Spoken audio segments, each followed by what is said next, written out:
there is ship price increases going on. So far, what we've seen, so this is May 31st, 2023, right at the end of Jump launch week. We're calling it now. It used to be called Fleet Week. Now we're calling it launch week for Invicus. So I wanted to show you something. If you go into the RSI website, you go to the pledge store, you go to ship upgrades, and then you click all ships, you can see the prices real time, even if they're not available for purchase or CCU. So if you're wondering how people keep an eye on these things, other than API pulls and updating the wiki and just checking there in a few days, etc., you can yourself real time check prices. And I felt this video was important because when people start seeing price changes, they stop and they say, well, wait a minute. If I'm considering picking stuff off a buddy, or I'm considering selling a ship to a buddy, or I'm considering looking at the gray market, or I just want to know what my ship's worth, not what I paid for it, but what it's worth. It's important for you to know what the current price is. And when CIG makes these changes at the beginning or the end of an event, it would be better to have more communication, well, any communication for that matter. But so far, what we're seeing is the Cutlass Black is going from 100 to 110. So you can also just use the search to jump around, but I'm trying to just, go down the list here. So if I look through all the different prices, I can see that the Cutlass Black has jumped up to the 110 price point. And here's the normal one, just so you're not wondering, is it just the best in show model that the ship value is going up on? Both the Cutlass Black and the Cutlass Black BIS have gone up to 110. And the best in show is just a paint that's kind of stuck to the ship. So here we see it, that it's 110 USD. That was 100. And then finally, the Vanguard Hoplite has gone from 235 to 240. So I'm not quite sure why these changes have happened, but we are seeing them. And it's problematic, once again, that there isn't communication from CIG of why these prices have changed. The winners in this situation are if you're sitting on one of these ships, in particular the Cutlass Black or the Hoplite, that your CCU to a different ship, if you decide down the line to switch, has become that much cheaper. Your value has gone up. But also, by this change, you have now limited yourself to specific classes of ship. Now, right now, because we just ended a major sale and we haven't gone into Alien Week or IAE or some other big event yet, there's limited options. But normally, if I go back down to the Hoplite again, that 240 price point puts you in a unique spot where you can't CCU anymore to the Andromeda and you can't CCU to the Scorpius. Because when it was sitting at 235, you would have been in the Cutty Steel territory. So the Andromeda is a wonderful, wonderful exploring ship. It's a great option for Pyro. And it's a great multi-crew ship in general. The Scorpius is a great two-seater ship. It also has ground attack capacities. So now, if you own a Hoplite, you cannot CCU to one of these two ships unless you already own the CCU, or if you pick up a CCU on gray market. Although I'm not advocating for that, I'm always stating all options. And of course, if you ever consider that, thoroughly do your research, use a reputable location or service. Okay, and the other big one, I think, price point wise, is also the Cutlass Black. And the reason why is the same deal. I believe that the Cutlass Black price point, it being at 110, seriously limits your CCU options. You can't go straight to a Hornet anymore. And you can't go to a Lancer. Although I really wouldn't use the standard Lancer anyway. I prefer one of the Lancer's variants. DUR and the MIS come to mind as really wonderful ships. The DUR in the future, the MIS already. Even the Max, has its capacities that are really interesting in its specific cargo size. But yeah, anyway, it's not that kind of video. but you also can't upgrade to the Gladius Valiant series or the Pirate Gladius, etc. Well, you can't do the Pirate anyway. That's rare. But the point is that you're limited on your ships. It also interestingly notes that you cannot upgrade to the C1 anymore. Once again, if you already have the CCU, you can, or if you pick up the CCU or you get it off a buddy, you can, but these are no longer available to you because $0 CCUs were taken away a long time ago. So those two, I think, are the major price point changes for CCU gaming. It is possible CIG looked at the numbers and felt that the ships need to be balanced based on the modules that they're getting, especially with a lot of the focus of ship interiors, modules, starting to get more and more with real items on board. It is possible they rebalance them based on that, and they change the value of them. It is possible that if that's the case, we will probably see an indication of a credit increase for these ships to be purchasable in game. The price of them in game will go up as well in the AUEC. That to me is a nice little nod that we're in the right direction. However, my speculation is I think this is more to the CCU game to try to limit CCU options at these price points, especially as we get closer and closer to the release of the Spirit series. And as we get closer and closer to Pyro with that Connie Andromeda, which is a wonderful tier 1 type exploration ship, combat ship, multi-crew ship. I feel like that's my instinct. Take it what you will. I know everybody's got different opinions, and that's fine. And I'll wrap this up as well with the removal of Squadron. So at this moment in the pledge store, if you go to game packages, there is an interesting thing about the Cuddy. I'm going to mention about game packages for a moment.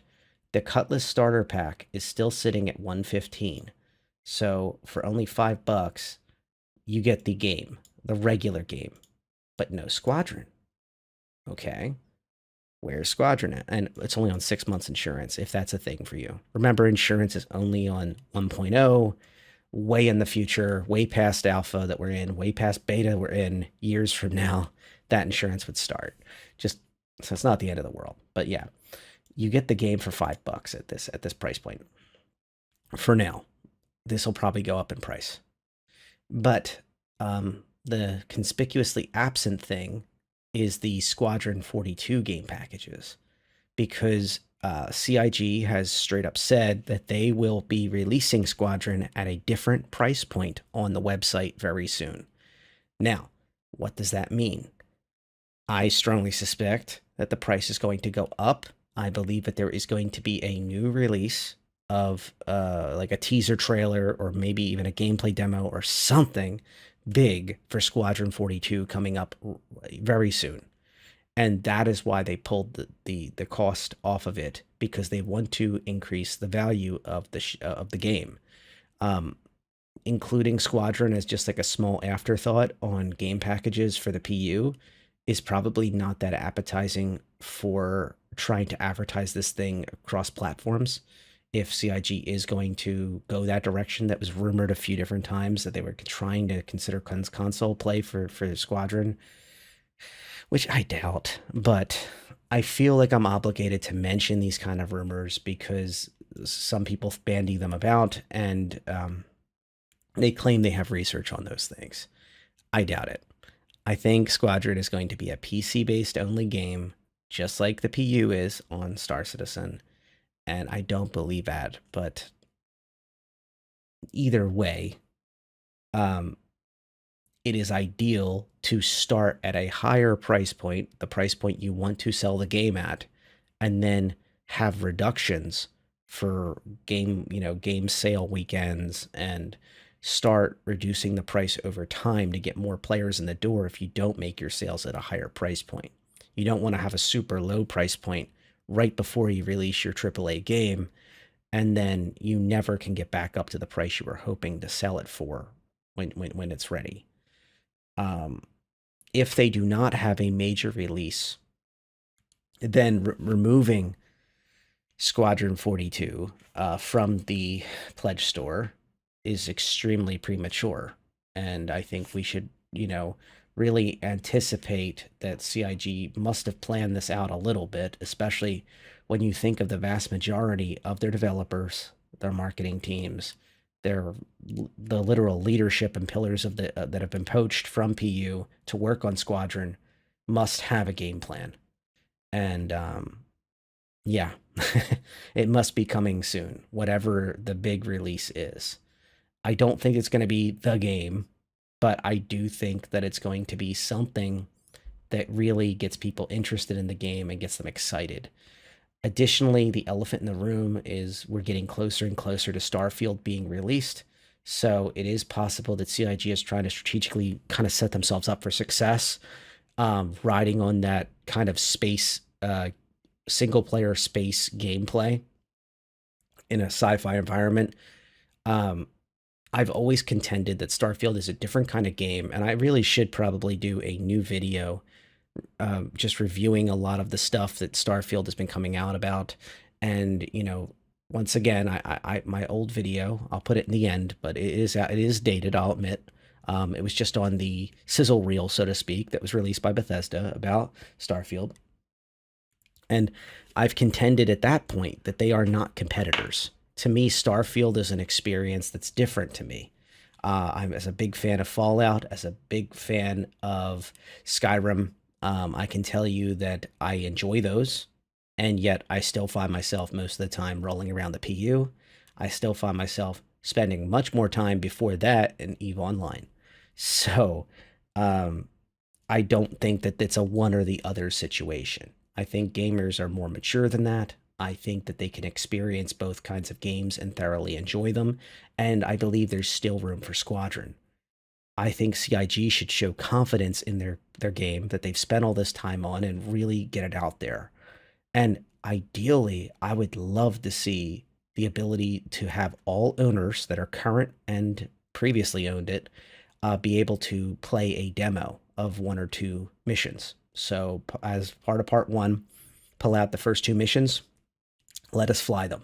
Let us get our feet wet in the Squadron experience. And that would drive tremendous amount of sales that you can buy it and it'll be released by Christmas or something this year, dare I say it. But right now you can play the demo if you own it. Like something like that would truly make sales happen. Enough vertical slices, enough demo videos, enough ISC teaser trailers, enough emails, that have newsletter pictures in them of sneak peeks.